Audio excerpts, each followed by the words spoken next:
1760 খ্রিস্টাব্দে প্রতিষ্ঠিত এই মন্দিরের অজানা তথ্য আজ জানবো। চলুন দেরি না করে শুরু করা যাক।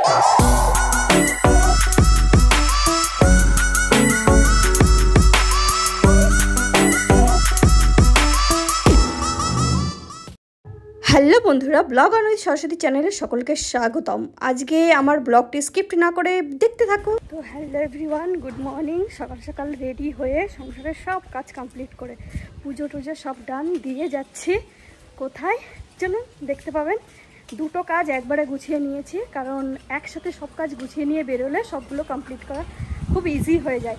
তো আমি সবগুলো কাজ গুছিয়ে নিয়ে একেবারে কমপ্লিট করার জন্যই আজকের দিনটা ঠিক করলাম এবং মায়ের সাথে প্ল্যানও করেছি।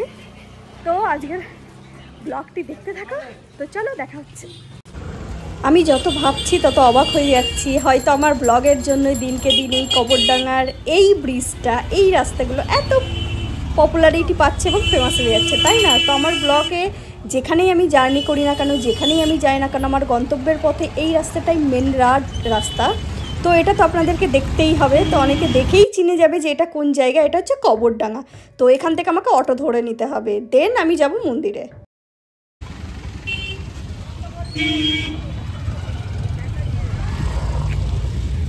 যেখানেই যাই না কেন বস, অটো লাইন দিতেই হবে। দেখুন অটো লাইনটা একটু দেখুন।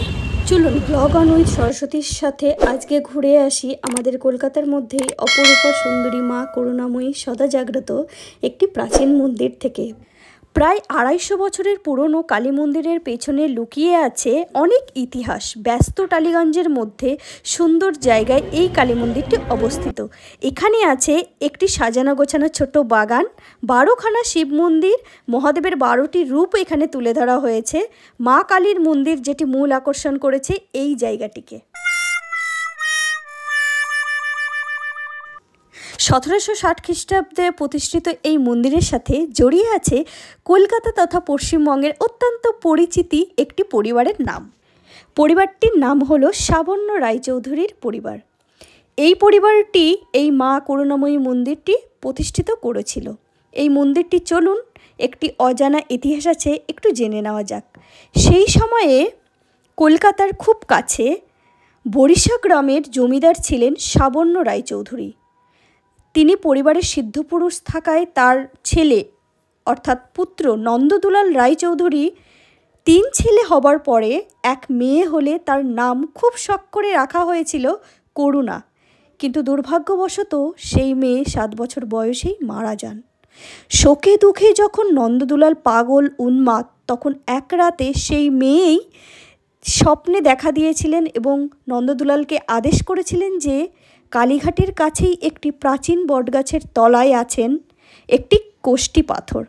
সেই পাথর দিয়েই যেন তিনি মায়ের মূর্তি বানান এবং তাকেই যেন পূজা করেন। এই মা করুণাময়ী চিন্ময়ী রূপেই বিরাজ করেন। সংরক্ষণের অভাবে সেই সময়ে নবরত্ন মন্দিরটি ধ্বংস হয়ে গেলেও পরবর্তীকালে 1885 সালে শ্রী অসিত রায় চৌধুরী মন্দিরটি পুনর্নির্মাণ করেন। মন্দিরের ভেতরে ছবি তোলা নিষেধ বলে আমি আপনাদেরকে ভেতরে যে আরও কিছু ছিল সেটা দেখাতে পারলাম না, আমি দুঃখিত। অন্য কোনো ব্লগে আপনাদের সাথে সেটা ডিটেলসে শেয়ার করব। কেউ যদি আসতে চাও এই মন্দিরে, তাহলে টালিগঞ্জ মেট্রো স্টেশন থেকে হাঁটা পথে 10 মিনিট করুণাময়ী মোড়ে রোডের গায়েই এই মন্দিরটি অবস্থিত। জোকা ঠাকুরপুকুরের ওই দিক থেকে কেউ এলে 3A বাস স্ট্যান্ড থেকে 40B বা C8 এবং 12C/1B বাস ধরে কবরডাঙ্গা হরিদেবপুরের ওপর থেকে সোজা মন্দিরের সামনে নামতে পারবেন। 32 নম্বর মহাত্মা গান্ধী রোড মন্দিরের অ্যাড্রেস। আপনারা সেই অ্যাড্রেস মতোও আসতে পারেন। আমার ব্লগটি যদি আপনাদের ভালো লাগে তাহলে আপনারা এই মন্দিরে অবশ্যই একবার হলেও ভিজিট করবেন। এই মন্দিরটি খুব জাগ্রত। মায়ের কাছে যা চাইবেন তাই পাইবেন। মা যে কাউকেই খালি হাতে ফেরান না, মা যে করুণাময়ী। আমি শ্রাবণ মাসের 2য় সোমবারে এসেছিলাম এই মন্দিরে। আপনারা চাইলে আরও 2টো সোমবার আছে, একবার আসতে পারেন। আপনারা এই মন্দিরের বাবার মাথায় জলও ঢালতে পারেন, তার জন্য এখানে আসতে পারেন। মন্দিরের ভেতরে জলের ব্যবস্থাও আছে। যদি কেউ বাবার মাথায় জল ঢালবেন বলে বাড়ি থেকে জল নিয়ে আসেন, অথচ দেখলেন 12টি শিবলিঙ্গের মাথায় জল ঢালতে ঢালতে শেষ হয়ে গেলে মন্দিরের পেছনের দিকে দুদিকেই জলের ব্যবস্থা আছে। এই ইনফরমেশনটি আমি দিয়ে রাখছি কারণ আমি বাড়ি থেকে জল নিয়ে গেলেও বাবাদের মাথায় জল ঢালতে ঢালতে জল শেষ হয়ে যাওয়ায় আমিও মন্দিরের পেছন দিকে দুদিকেই কল ছিল, আমি একদিক থেকে জল নিয়ে বাবার মাথায় ঢালি। তার সাথে একটু দুধ, ঘি, মধু আপনারা যা দিতে পারেন তাই দিয়েই জল ঢালতে পারেন। মন্দিরের ভিতরে ধূপকাঠি, প্রদীপ, মোমবাতি এইগুলো ধরানো নিষেধ ছিল। আমি ধরিয়ে দিয়েছিলাম কিন্তু পরে নিভিয়ে দিয়ে তবে মন্দির থেকে বেরিয়েছিলাম। এখন আমি রওনা হলাম বাড়ির পথে। আর আপনারাও কেমনভাবে কাটালেন আজকের দিনটি আমার সাথে অবশ্যই কমেন্টে শেয়ার করতে পারেন, বলতে পারেন। তো আমি খুবই টায়ার্ড ছিলাম যেহেতু না খেয়ে পুজোটা দিতে গেছিলাম। তো বেলা অনেকটাই গড়িয়ে গেছে, প্রায় 12টা সাড়ে 12টা বেজে গেছিলো। প্রচণ্ড টায়ার্ড লাগছিল। আমি বাড়িতে পুজো কমপ্লিট করে তারপরে মন্দিরে গেছিলাম, যেহেতু কখন আসবো কতটা দেরি হবে জানি না। প্রসাদটা আমি তুলেই রেখে গেছিলাম যেহেতু পিঁপড়ে পড়ার ভয় থাকে।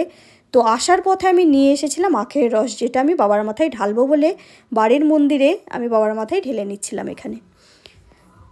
আজকের ব্লগটি অবশ্যই আমাকে কমেন্টের মাধ্যমে জানাবেন আপনাদের কেমন লাগলো। আর যারা এখনও আমার ভিডিও দেখেন রোজ কিন্তু আমার ব্লগ চ্যানেলটিকে সাবস্ক্রাইব করেননি, কিন্তু অবশ্যই প্লিজ সাবস্ক্রাইব করে দেবেন আমার চ্যানেলটিকে। আমার পুজোটা ডান, সকাল থেকে না খেয়ে আছে, পুরো টায়ার্ড লাগছে। তো এখন চেঞ্জ করে নিই, একটু কিছু খেয়ে নিই, তো দেখা হচ্ছে। এই যে সবচেয়ে তাড়াতাড়ি যদি কিছু খেতে চাও তাহলে এই যে দুধ আর রুটি, এটার মতো সহজ পদ্ধতি আর কিছু নেই। তো বন্ধুরা, এই ছিল আমার সেকেন্ড সোমবারের করুণাময়ী মন্দিরের বাবা ভোলানাথ মহাদেবের মাথায় জল ঢালার একটা ছোট্ট ব্লগ। কেমন লাগলো অবশ্যই জানাবেন আর আমার চ্যানেলটিকে সাবস্ক্রাইব করে দেবেন।